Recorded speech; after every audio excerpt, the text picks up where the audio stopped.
আগে বসছেন খাদ্য নিয়ে কিন্তু আপনার বক্তব্য অনেকে তো ক্যাশ টেস্ট করতে চায়, তাহলে করতে পারবেন নিশ্চয়ই পারবে। তার জন্য করার জন্য আমরা যদি ধরি 2022-23 যে অর্থবর্ষ, তাতে ট্রান্সপোর্ট ডিপার্টমেন্ট, যেটা আমি বলেছি, রাজ্য সরকারের কোষাগারে 115 কোটি 63 লক্ষ টাকা জমা দিয়েছে। 21-22-এ 92 কোটি 83 লক্ষ টাকা সেটা রাজ্য সরকারের কোষাগারে ফেলেছে। 20-21-এ 87 কোটি 93 লক্ষ টাকা রাজ্য সরকারের কোষাগারে প্রদান করেছে। 19-20-তে 97 কোটি 14 লক্ষ টাকা সেটা দিয়েছে। আর এবার যেটা আমরা বলেছি, ভার্চুয়ালিও আজকে মিটিং এ আমরা সেই কথা বলেছি, যে 23-24 মানে এপ্রিল থেকে এখন পর্যন্ত অক্টোবর পর্যন্ত আমাদের 73 কোটি 87 লক্ষ টাকা অলরেডি জমা হয়ে গেছে। তো আমরা আশা করছি যে বাকি যে মাসগুলো রয়েছে, আরো 5 মাস, এই 5 মাসে আমাদের সংখ্যাটা 125 কোটি ছাপিয়ে যাবে এবং হাইয়েস্ট মানে one of the highest revenue generating department যেন ট্রান্সপোর্ট ডিপার্টমেন্ট হতে পারে, পরিবহন দপ্তর হতে পারে, সেদিকে লক্ষ্য রেখেই আমরা কাজ করছি। এবং এতে আমি দপ্তরের প্রতিটি আধিকারিক, স্টাফ যারা রয়েছেন তাদের প্রত্যেককে আমার হৃদয়ের অন্তঃস্থল থেকে, সমাজ সরকারের তরফ থেকে অনেক অনেক অভিনন্দন জানাচ্ছি এবং আগামী দিনে আমরা এই টার্গেট আমরা অ্যাচিভ করব সেটাই আমরা আশা রাখছি। তো আজকের এই যে ডিজিটাইজেশন বা আমাদের যে সারা রাজ্যে প্রতিটি জেলা যে ক্যাশলেস সিস্টেম চালু হয়েছে, সেই জনগণের কাছে আমার বার্তা থাকবে, আহ্বান থাকবে আপনাদের মাধ্যমে যে আপনারা সেটাকে গ্রহণ করবেন, জনপ্রিয় করবেন এবং নতুন আমাদের যে ট্রান্সফরমেশন, ভারতবর্ষের প্রধানমন্ত্রী মোদীজির যে স্বপ্ন, যে ট্রান্সফর্ম করা প্রতিটি ক্ষেত্রে, সে পুরানো পদ্ধতি থেকে বেরিয়ে আসা, এই জিনিসটাতে আপনারা সহযোগিতার হাত বাড়িয়ে দেবেন। আজকে এই কথাগুলো বলার জন্যই আপনাদেরকে এখানে আমন্ত্রণ জানানো হয়েছে। সাংবাদিক বন্ধুরা, কারোর যদি প্রশ্ন থাকে এই ব্যাপারে সেটা আপনারা দেখুন। একটা ব্যাপার আমি দেখেছি, আজকেও পেপারে এসছে, দপ্তর থেকে যা সিদ্ধান্ত গ্রহণ করে সেটা করা হচ্ছে। প্রতিদিন দপ্তর থেকে এসডিএমদেরকে নিয়ে খাদ্য দপ্তরের আধিকারিকরা ছাপা মারছেন, রেড করছেন, পেনাল্টি ইম্পোজ করছেন। প্রতি ক্ষেত্রে দপ্তরের আন্তরিকতা সেখানে হওয়া নেই।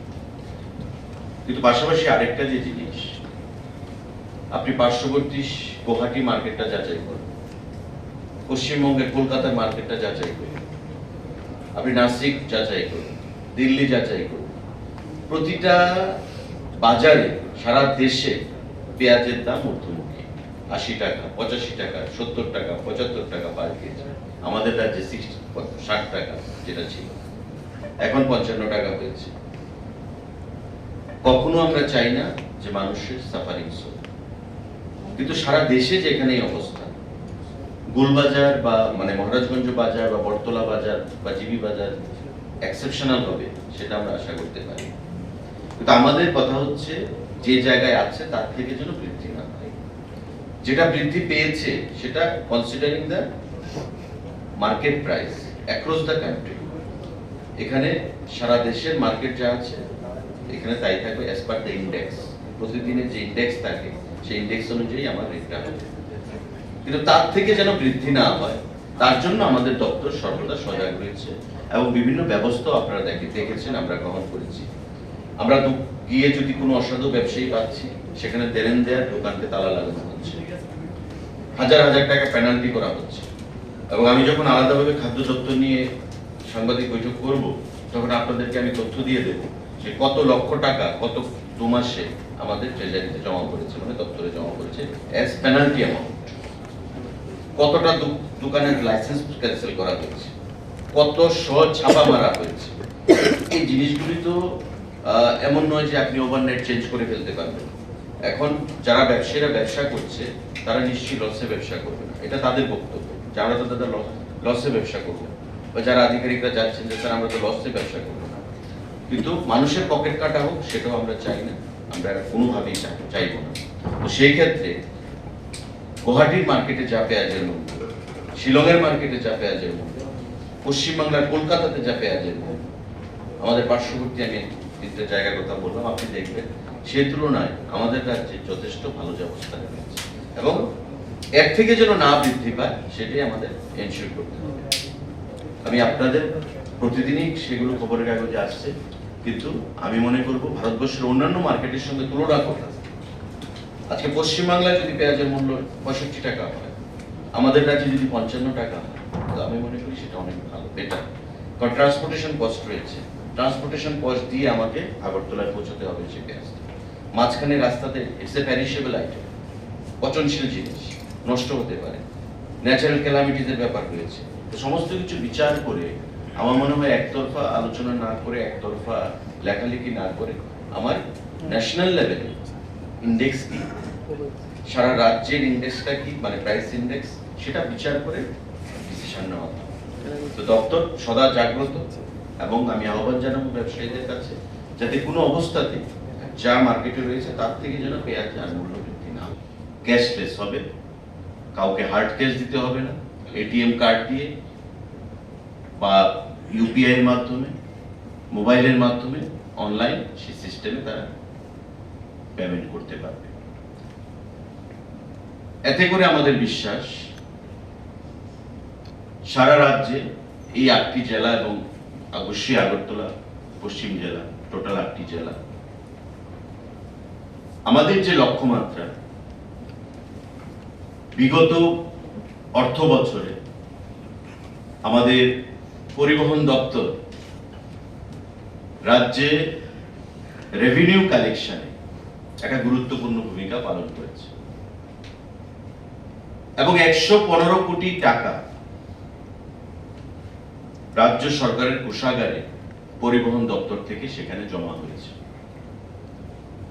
আমরা লক্ষ্যমাত্রা ধার্য করেছি এবার যে 125 কোটি টাকা আমরা রাজ্য সরকারের কোষাগারে জমা করব পরিবহন দপ্তর থেকে, এবং এতে করে এই ক্যাশলেস ব্যবস্থা একটা গুরুত্বপূর্ণ ভূমিকা পালন করবে। মানুষের হয়রানি বন্ধ হবে, কাজে গতি আসবে, রেভিনিউ বেশি আসবে এবং সারা রাজ্যে যে বাকি 7টি জেলাতে বিগত দিনে এই ব্যবস্থাপনা ছিল না, সারা রাজ্যের মানুষের মধ্যে একটা সচেতনতা, কিভাবে তার জনপ্রিয়তা আরো বৃদ্ধি করা যায় সে বিষয়ে মানুষ সেটা অনেকটাই আন্তরিক হবে। আপনারা জানবেন নিশ্চয়ই, যেটা আমি বলেছি আমার আলোচনার শুরুতে, যে মার্কিন যুক্তরাষ্ট্র, জার্মানি, ফ্রান্স, ব্রিটেন তাদের থেকেও এগিয়ে আমাদের দেশ ভারত, এবং ভারতবর্ষে মানে সারা বিশ্বে যে ক্যাশলেস ট্রানজাকশন হয়ে থাকে তার 46% বেশি শুধুমাত্র ভারতবর্ষে হয়ে থাকে। মানে বাকি বিশ্বের ভারতবর্ষে হয়ে থাকে 46% বেশি, আর বাকি বিশ্বে বাকি পার্সেন্টেজটা হয়ে থাকে।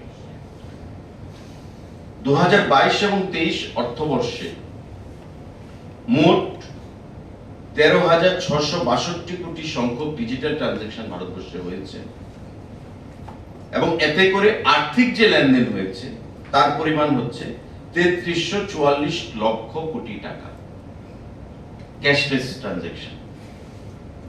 এবং ভারতবর্ষের প্রতিটা অংশের মানুষ, ছাত্র থেকে শুরু করে, যুবক থেকে শুরু করে, কর্মচারী থেকে শুরু করে, ব্যবসায়ী, তাদের স্বতঃস্ফূর্ত যদি অংশগ্রহণ না থাকতো তবে সেটা কখনোই সম্ভব হতো না। টোটাল 2022 এবং 23 অর্থবর্ষে 13,462 কোটি সংখ্যক ডিজিটাল ট্রানজাকশন হয়েছে। 13,462 কোটি ডিজিটাল ট্রানজাকশন হয়েছে এবং তাতে যে ইন টার্মস অফ মানি কত টাকা লেনদেন হয়েছে? 3344 লক্ষ কোটি টাকা, 3344 লক্ষ কোটি এই ট্রানজাকশন হয়েছে শুধু 2022-23 অর্থবর্ষে। আমাদের এই রাজ্যে আজকে যেটা শুরু হলো সেটা প্রতিটি জেলায় পজ মেশিন থাকবে এবং পজ মেশিনের মাধ্যমে আমাদের যে টোটাল ডিজিটাইজেশন, এই ডিজিটাইজেশনটা আমরা জেলা ভিত্তিক আজ থেকে সেটা শুভ সূচনা করব। আগে ম্যানুয়ালি করা হতো সবকিছু, এখন সেটা ডিজিটাইজেশনে পরিবর্তন হলো এবং ডিজিটালি আগামী দিনে সেই ট্রানজাকশন আমাদের হবে। আমার বাদিকে সেক্রেটারি ত্রিপুরা সরকার এবং ট্রান্সপোর্ট ট্যুরিজম ডিপার্টমেন্টের সেক্রেটারি উত্তম চাকমা মহোদয়, ডান দিকে রিজনাল সেক্রেটারি এবং কমিশনার ট্রান্সপোর্ট সুব্রত চৌধুরী মহোদয় এবং ডেপুটি সেক্রেটারি মৈত্রী দেবনাথ।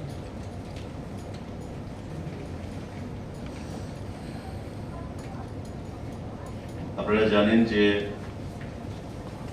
ভারতবর্ষে বহুদিন ধরেই অনলাইন পেমেন্ট সিস্টেম চালু হয়েছে, অর্থাৎ ক্যাশলেস সিস্টেম, যেটা আমাদের সরকার গঠিত হওয়ার পর মোদিজির নেতৃত্বে ক্যাশলেস ব্যবস্থাকে সুসংগঠিত করে সারা দেশে প্রশাসনিক ব্যবস্থায় বিশেষ করে স্বচ্ছতা আনা এবং মানুষের মধ্যে হয়রানির শিকার যেন জনগণকে হতে না হয়, সেই চিন্তা ভাবনায় এই ক্যাশলেস সিস্টেমকে চালু করেছিলেন। ধীরে ধীরে আমরা দেখেছি যে দেশে online transaction, cashless transaction system সেখানে চালু হয়। ইউপিআই বলুন, একটা সময় ছিল পেটিএম, আমাদের ভীম, এই ধরনের সিস্টেম সারা ভারতবর্ষে অনেক জনপ্রিয়তা অর্জন করেছে এবং বিশ্বের যে উন্নত রাষ্ট্রগুলো বা দেশগুলো, মার্কিন যুক্তরাষ্ট্র, ব্রিটেন, ফ্রান্স, জার্মানি, ওই সমস্ত দেশগুলো থেকে আমাদের দেশে এই ক্যাশলেস সিস্টেমে ট্রানজাকশনে অনেকটাই আমরা এগিয়ে গেছি। আমি আনন্দের সঙ্গে জানাচ্ছি আপনাদের প্রত্যেককে যে এই ক্যাশলেস যে সিস্টেম বা ব্যবস্থা আমাদের ত্রিপুরা রাজ্যেও সেটা চালু হয়েছে এবং প্রতিনিয়ত আমাদের যুব সমাজ, আমাদের কর্মচারী সমাজ, আমাদের ব্যবসায়িক সমাজ, প্রতিটা ক্ষেত্রে আমরা দেখি যে স্মার্টফোন, অ্যান্ড্রয়েড, আইফোন, তার থেকে অনলাইন ট্রানজাকশন যে সিস্টেম বা পেমেন্ট সিস্টেম, সেই ব্যবস্থাটাতে অনেক স্বাচ্ছন্দ্য মানুষ বোধ করে এবং সেটা অনেকটাই জনপ্রিয়তা অর্জন করেছে। প্রশাসনিক ক্ষেত্রে আজ পরিবহন দপ্তর সারা রাজ্যে এই ক্যাশলেস ব্যবস্থার আমরা সূচনা করেছি। সারা রাজ্যের সঙ্গে ভার্চুয়ালি ভিডিও কনফারেন্স মোডে আমাদের প্রতিটি জেলার DM, ADM, district transport officer এবং বিভিন্ন বেনিফিশিয়ারিদের উপস্থিতিতে, স্টেট ব্যাংকের আধিকারিকদের উপস্থিতিতে, এনআইসির আধিকারিকদের উপস্থিতিতে আজকে পরিবহন দপ্তর এখন থেকে সারা রাজ্যে এই ক্যাশলেস ব্যবস্থা ট্রানজাকশন করবে এবং মানুষের স্বাচ্ছন্দ্যের কথা মাথায় রেখে, প্রশাসনের স্বচ্ছতার কথা মাথায় রেখে আমরা 8টি জেলায় মানুষের রেজিস্ট্রেশন গাড়ির driving licence, learners licence, national এবং রাজ্যের যে পারমিট, ফিটনেস, পলিউশন, প্রতিটা ক্ষেত্রে এখন থেকে এই ক্যাশলেস ব্যবস্থার মাধ্যমে, অনলাইন ট্রানজ্যাকশনের মাধ্যমে সেখানে কাজ পরিচালনা হবে। আমরা দেখেছি পশ্চিম জেলায় গত আগস্ট মাসে আমাদের এই ক্যাশলেস ব্যবস্থা চালু হয়।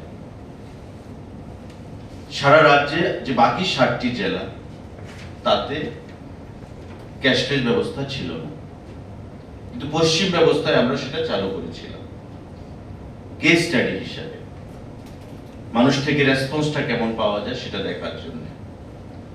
এবং সেটা এতটাই মানুষ গ্রহণ করেছে যে আমরা বাকি 7টা জেলাতে সেটাকে ত্বরান্বিত করার জন্য, শুরু করার জন্য আমরা ব্যবস্থা গ্রহণ করি।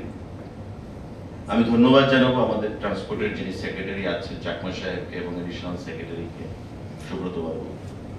তারা এই ব্যাপারটা নিয়ে চিন্তা ভাবনা করেছেন, আমার সঙ্গে কথা বলেছেন এবং এই ক্যাশলেস সিস্টেমটাকে সারা রাজ্যে কি করে অবিলম্বে চালু করা যায় সে বিষয়ে আলোচনার মাধ্যমে আমরা সিদ্ধান্ত উপনীত হই এবং আজকে 7ই নভেম্বর 2023 এই ক্যাশলেস সিস্টেম আমরা ভিডিও কনফারেন্সের মাধ্যমে সারা রাজ্যে 8টি জেলায় আমরা চালু করি।